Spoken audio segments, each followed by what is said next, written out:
Sorry. Got another Patriots video here.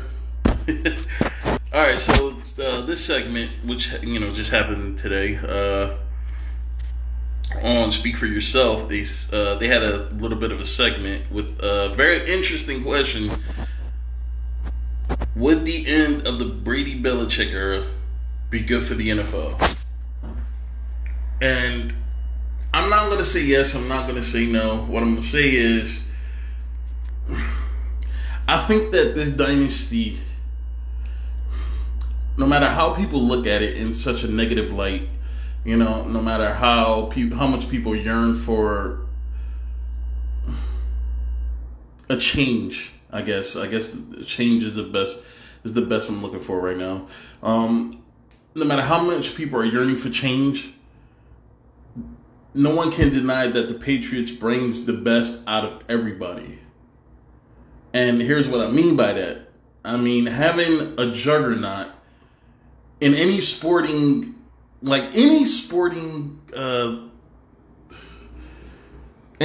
profession, no matter if it's an individual sporting profession or if it's a team sport, having a juggernaut that, is so dominant that that is their goal every season. Every team at some point is going to have the goal, we need to beat New England, or New England is going to be on our list of teams to beat. Just like the Boston Celtics back in the 50s and 60s, the Lakers, the Yankees, can't really think of a hockey team, but like Floyd Mayweather, Muhammad Ali, Mike Tyson, things like that. Like when you have a juggernaut that is dominant, it's a goal to defeat them. It's a goal to, do the best you can to beat them. And it brings the best out of everybody. It brings the best out of every team. Because, you can't go into the game expecting to, just be the more talented team, being the younger team, being a faster team, and think that that's going to carry you to a victory. It usually doesn't work like that.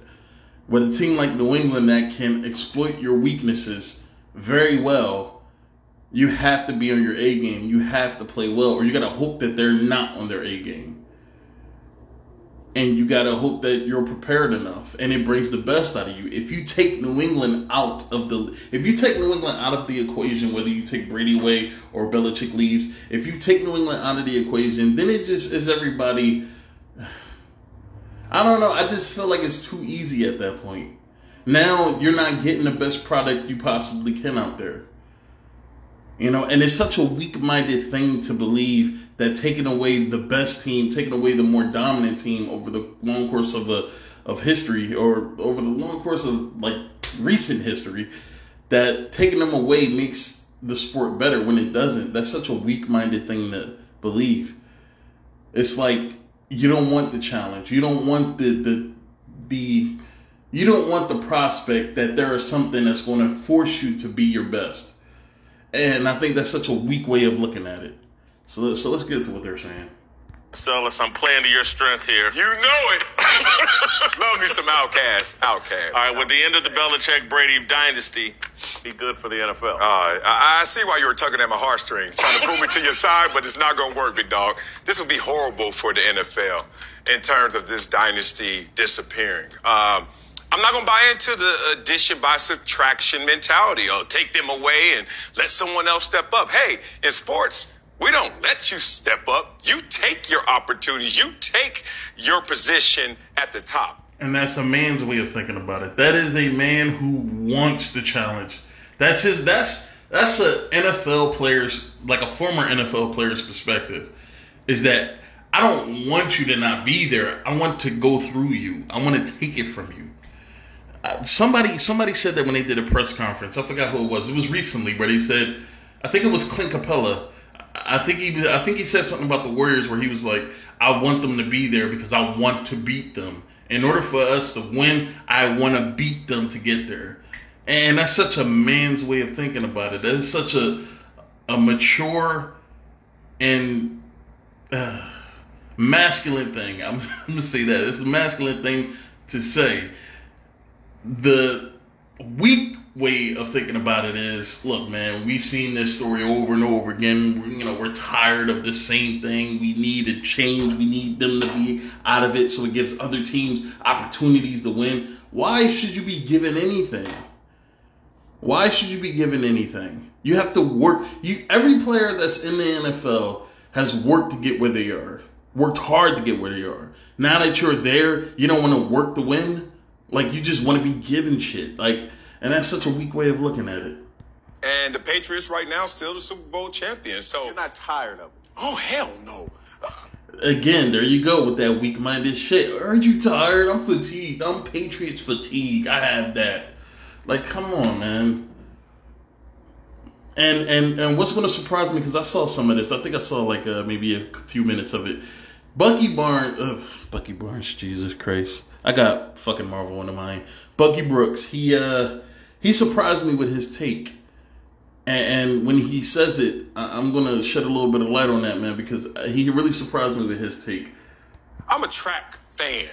It's nothing better. When I was growing up, 9 years old, Carl Lewis walked out there stretching in them long sweats. Ooh, everybody else running. Look at Bucky Barnes.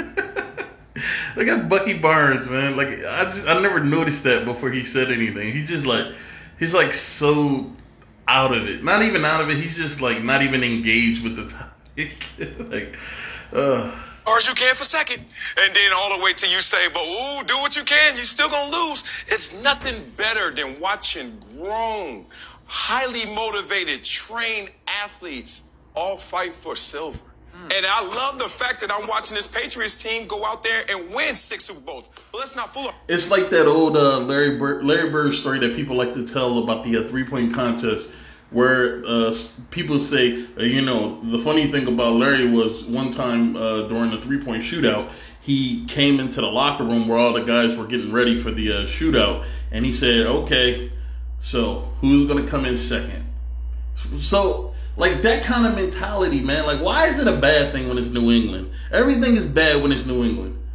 Like, this is what makes me want them to win so bad. Like, because I just love when people just have to eat those words. It's just, I like it. I like it. See, even though New England is a favorite in, like, Vegas and, they're a favorite in a lot of people. When people talk, they're a favorite. But when you hear people discuss the Patriots right before a game, they are an underdog, like, every fucking time, because everybody doesn't. I'm not gonna say everybody. There is a very massive majority of people that do not like them for some reason, and I don't understand why. And for a guy like me, with the personality type that I have, I love that. It makes me want to cheer them on. Because I want people to look foolish. I mean, I just like it. I mean, it's not like I want people to be hurt in any way. It's not like I want people to be severely embarrassed or anything like that. But watching people eat their words, I just enjoy watching it. I just enjoy it. So, they haven't won it every year. There was a 9-year drought. They didn't even win.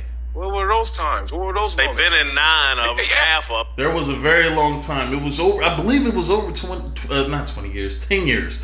I think the year they won it was 2004. That was a 10-year drought, because then they won it again in 2014. Yeah, they got there a couple of times since in between those, but they haven't won a championship in over 10 years. Between 2004 and 2014.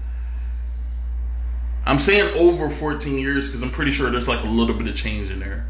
But yeah, it was a while that they didn't win anything. And they went to 2 Super Bowls in between those. So you mean to tell me there were 8 years where you saw no New England in a Super Bowl? How? I mean, come on. You act like they are in there every fucking year. They're not. But they're just in the hunt. People don't want them. It's not that they don't want them to win anymore. It's not they don't want them in the Super Bowl anymore. They don't want New England in the playoffs anymore. They want New England somewhere down on the bottom somewhere. Just like New England finished 2-14 again. This has been a good year for the NFL. That type of thing. That's what they want. They don't want New England they they don't want them in a dwelling anymore, which is weird. And 7 other franchises got an opportunity to hoist the trophy as well. So as much as we're focused on the here and now, because they are the champions once again, let's not forget this Patriot team can go on a little roller coaster ride and allow others to have opportunities. I love this. I'm saying yes, an astounding yes, but not because of the Wu-Tang Clan or Outkast or all of these other storylines. Love it. I fall in line with Marcellus on that one. But here goes LeVar's Arrington's perspective on this. He has the media perspective. Whitlock has the feeble-minded perspective. He has the media perspective, which is, it's not as bad as the feeble-minded one, but it's damn near close, man, because media members, they just want chaos just so they can have something to talk about. I think it's the storylines that you'd be able to address and really use to captivate an audience by saying, look, there's 6 major storylines that could come out of Tom Brady and Bill Belichick. 1, what will Tom Brady do? All right. 2, where will he do it? 3, we want to keep track on how well he's doing. 4th, what is Bill? First of all, let me just say this. Tom Brady is on the way out. I would not be surprised if Brady does not get re-signed by New England in the offseason. I would not be surprised if Brady retires. I won't be surprised. He's 42, going on 43. I mean, he, not statistically, but when you look at him play, he's had probably his worst, more challenging year, especially with the pieces that were injured at the beginning of the season. And it was a rough year for him. Okay? And when you take as many shots as Tom Brady took this year, Tom Brady got hit a lot this year. And not because he was holding the ball. He got hit a lot this year. And when you're 42 years old and you're not used to getting hit as much as he got hit this year, I wouldn't be surprised if you're thinking, like, this is what made Gronk want to retire. Because when your body has taken that amount of punishment, I mean, Brady has taken nowhere near as much punishment as Gronkowski took, but when your body takes that amount of punishment and you're not used to that amount of fucking punishment, I mean, that shit can change your mindset a little bit on, oh, you know what? I don't think I can play until 45 anymore. And to be honest, I think Edelman right now, he's rattling that off in his mind because he's hurt right now from what I understand. Like, he still needs surgery. Now, I'm pretty sure Edelman wants to be a warrior. He wants to be there for Tom. He wants to be there for Bill. He wants to help this team be great again. And my hats is off to him. But I think he needs to sit, man. I think they need to sit him for the playoffs. They really do, man.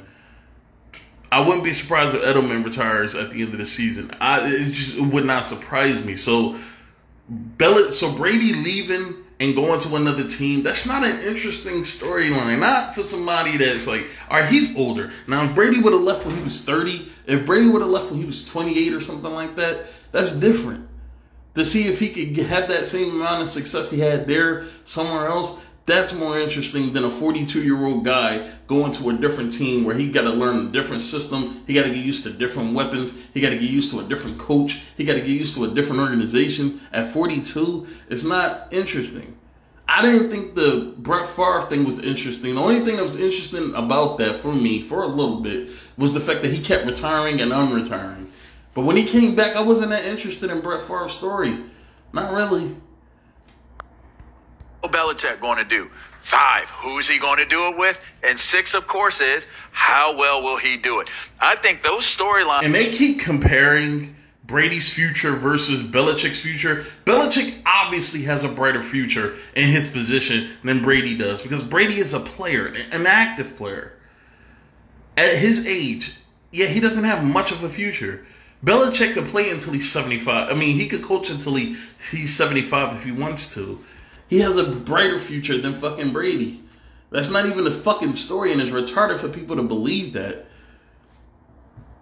Are so vast in nature and how you can develop them that I think it would be good for the Shield to look at it from the point of view of saying, listen. No, what's good for the NFL is We need every team to give their best every night, every day. Every game that's on television, every game that is played, we need these teams with the mindset of we need to be our best to beat the best.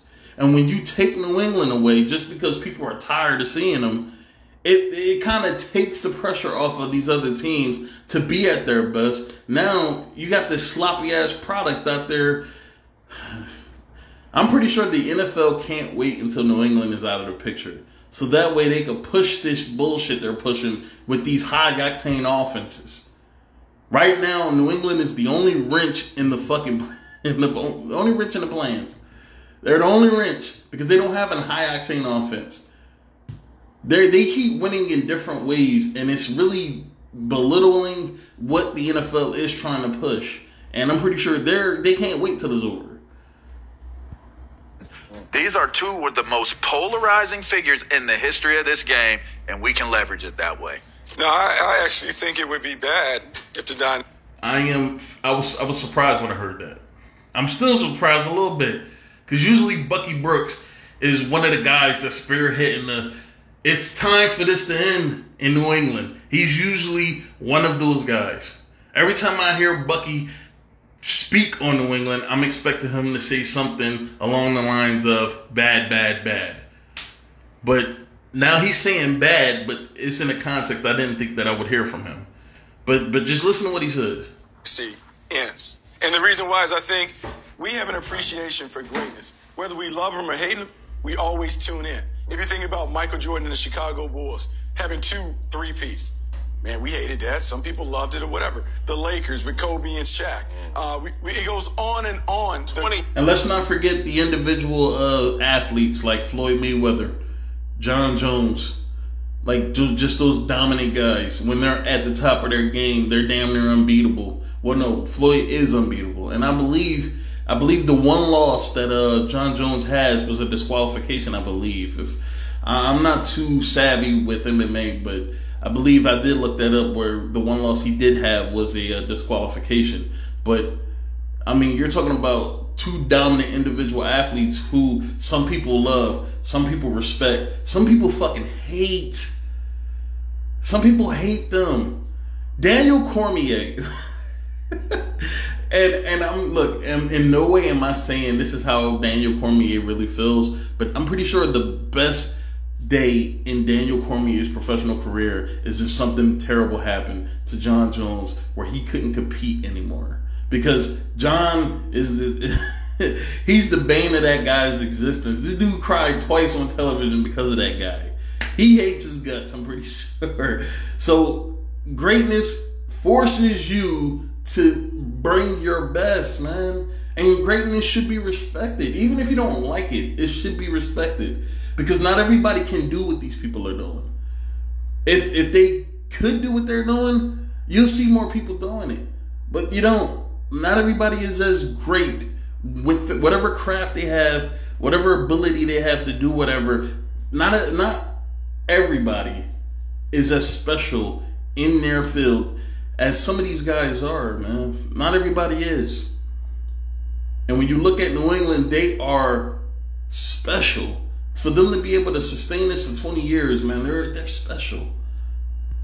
20 years. Like that 20 years, it makes you tune in. It makes you tune in because each and every week you want to see them go down. And then if you're a fan, you just appreciate greatness. But I believe, man, to knock them off the throne, you got to earn that. It's not about them. Thank you. You got to bring your best every night. Why is that a bad thing? Only weak-minded people believe that's a bad thing. Only weak-minded people believe, look, anybody that's pushing me to be my best, like if you work a job and it's a competitive field and you have somebody that's so great at what it is that you guys do that you don't like it that they're actually making you work harder to be better.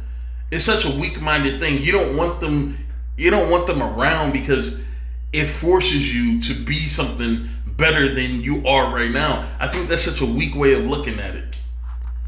Stepping to the side, someone has to take it from them. Well, no one has taken it from them. Tennessee is going to do it. Oh God, here we go. Look, Jason Whitlock is a Kansas City Chiefs fan, and he wants New England to go today or tomorrow. He wants them to be gone tomorrow because that means New England doesn't play Kansas City in the second round, and he does not want Patrick Mahomes to potentially get knocked out again. He doesn't want it. He doesn't want his team to lose, so he needs them to win. Tennessee to win tomorrow. Tennessee's going to do it this Saturday. But I just can't believe you just listen to this man. I didn't even think about that. He just rattled off all the compelling storylines if it does end and they go their separate ways.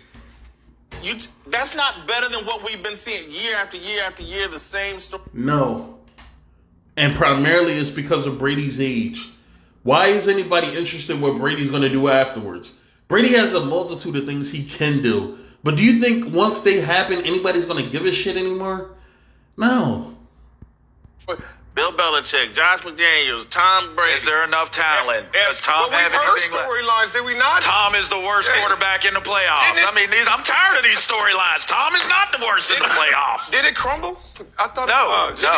Yes, and Marcellus is right. Apparently, the dynasty ended in 2014 when Brady got suspended for Deflategate. 2015 when Brady got suspended during Deflategate. Like this is the story all the time. This is the story every fucking year. It's been a story every year for like the last 5 years. Whenever New England loses in the regular season, their time is over. Whatever team beat them, they are a potential threat to win the title. They lose to the fucking Houston Texans. Or no. They lose to the Tennessee Titans last year. And people are looking at the Titans like, can this team make a run? Like, every year. It's like this every fucking year, man. Rumble last year, wasn't that a storyline? Yeah. So we got a storyline out of that. We squished it. When Kansas City beat them 2 years in a row in the regular season, 1 year they blew them the fuck out. They beat the shit out of them. People believed that was the end of New England. This is the end of the dynasty. And they went to the Super Bowl both seasons. They won one time, but they've been there twice. Won in the Super Bowl.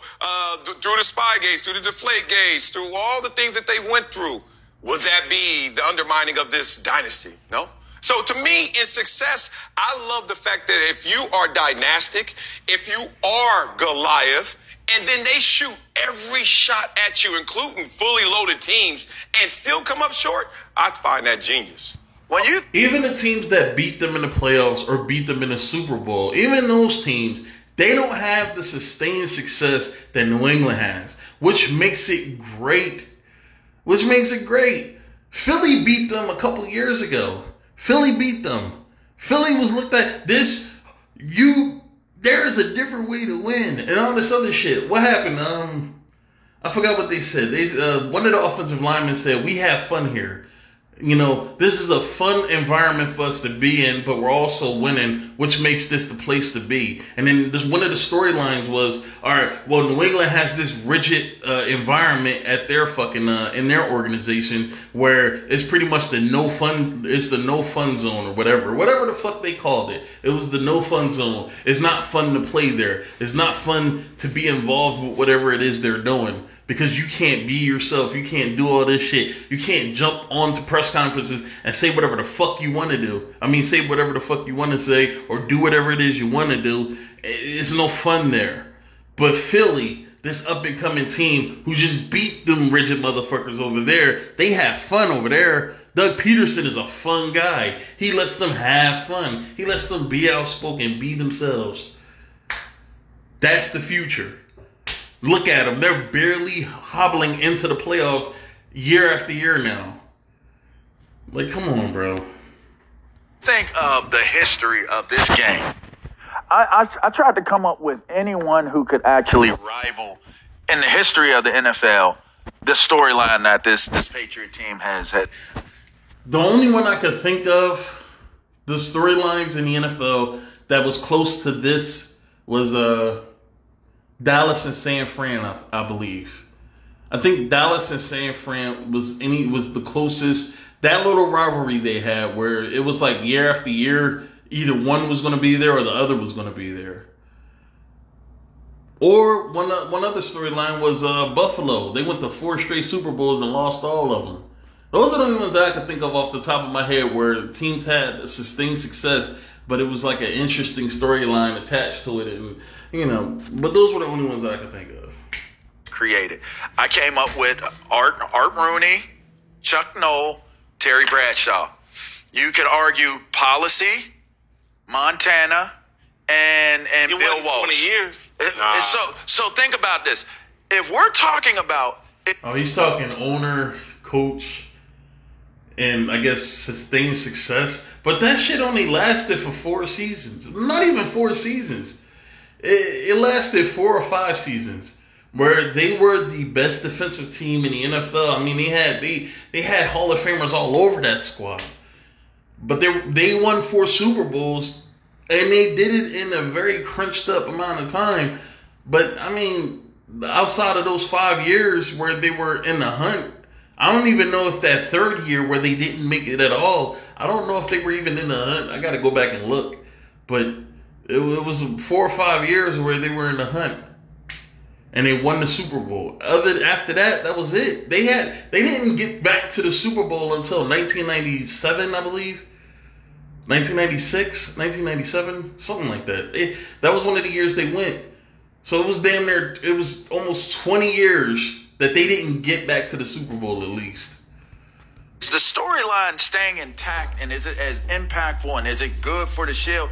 It does not hurt the Shield. It's business as usual.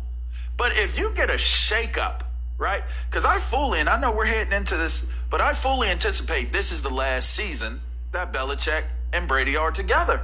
This is what everybody's anticipating, and I'm not saying it's not going to happen. And I don't want anybody to think that I'm saying they're going to go back to the Super Bowl again. I'm not saying that they won't lose tomorrow. I'm not saying it. But this is the same storyline we hear every fucking year, damn near every game. Everybody's waiting for the bottom to fall out. They're hoping for it. And that's what makes it captivating that New England is able to sustain what they're doing, is because there's so much doubt every time this team steps out in the field. And it's just great television. How do you best leverage that? And it is clear that would be more polarizing, that would be more entertainment for fans, especially in the fantasy football era of where football is now. That is a compelling storyline that you can build so much around if they go their separate ways. Yeah, but you know. All right. Well, if I decide to do a video on the rest of it, I'm gonna look at a little bit more of it, make sure that it's something that I can use, or something interesting for the rest. Anything interesting with the rest of it. But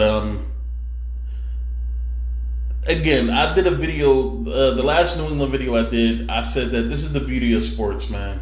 Because football, and I'm just talking about football here, football has a unique talent of bringing the emotions, of the human emotions of people in a fucking sport that most people play for free out in their backyard with their friends, with family, with whoever. I mean, they have a way of getting you involved. I mean, it's like watching a movie that we see it's like watching a movie every fucking year. And it's like different fucking different, I don't know, it just feels like different aspects of a feature film we're watching every fucking season. I mean, because we build up our own villains, we build up our own heroes, we build up a plot with the storylines, and it's something that it grips us, it captivates us, and we are invested in it because we want to see how it's going to unfold. And that's the beauty of sports. I don't care how rigged it is, I don't care how fake it is, I don't care whatever. It has a knack with gripping people. And for the people that say, well, I don't watch sports, but they're watching sports fucking television on TV and stuff. I mean, it has a way of grabbing you, and it makes you interested in whatever it is that you find interested in. It has a way of getting you in there. But That's it, man. I'll see. I'll see about the rest of it. See if there's something I can fucking use. All right.